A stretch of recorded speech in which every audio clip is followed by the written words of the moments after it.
couple of universities in the US. But basically, 5.2 is the sweet spot for diethane, and at 5.2, 80 hours becomes 18 days half-life. You've got a month's protection versus a day and a half. Do you understand why it's not on the label? You're not going to sell so much fungicide when it's bad efficient. So you don't put it on the label if you don't have to. So you need to know this stuff, and this course is just filled with those kind of things and that kind of understanding.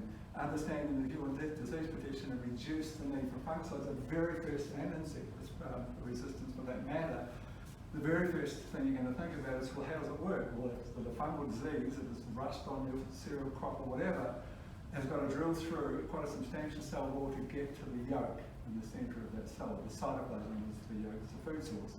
And once you've got a food source, now the powdery mildew starts spreading across the underside of the zucchini leaf, or the rust, or whatever other fungal disease has to have a food source to multiply. And then insects have got to chew with their mandibles through that same cell wall to get to that food source. And so the obvious thing is, well, what's the cell wall made? Can I strengthen it to buckle that hyphae, the invading fungi, to wear off the mandibles of the sap sucking? Yeah, you can. And what are the two minerals? Two minerals that are lacking in most crops that we test when you do tissue testing.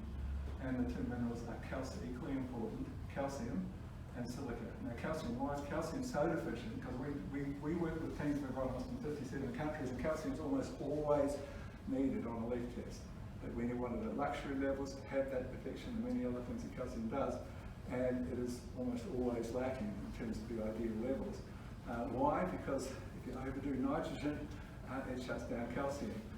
Fungi are the biological link to the delivery and storage of calcium in the soil, and fungi are lacking in most soils. If you look at even outside of that, high magnesium shuts down calcium, high potassium shuts down calcium, high sodium shuts down calcium, and calcium, aside from all of those antagonistic impacts, calcium is the most sluggish. All minerals vary in their mobility, and calcium is ridiculous. It's the slug of all minerals. It's the slowest mineral into the plant. It's the slowest mineral around the plant. And then there's another key story relative to calcium, and that's the fact that calcium really doesn't do much without its mate.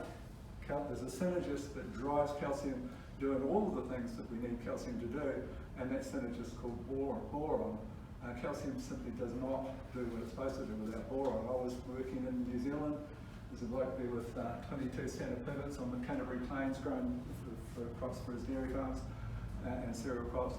And he came and said, I spent $99,000 on calcium and I saw nothing.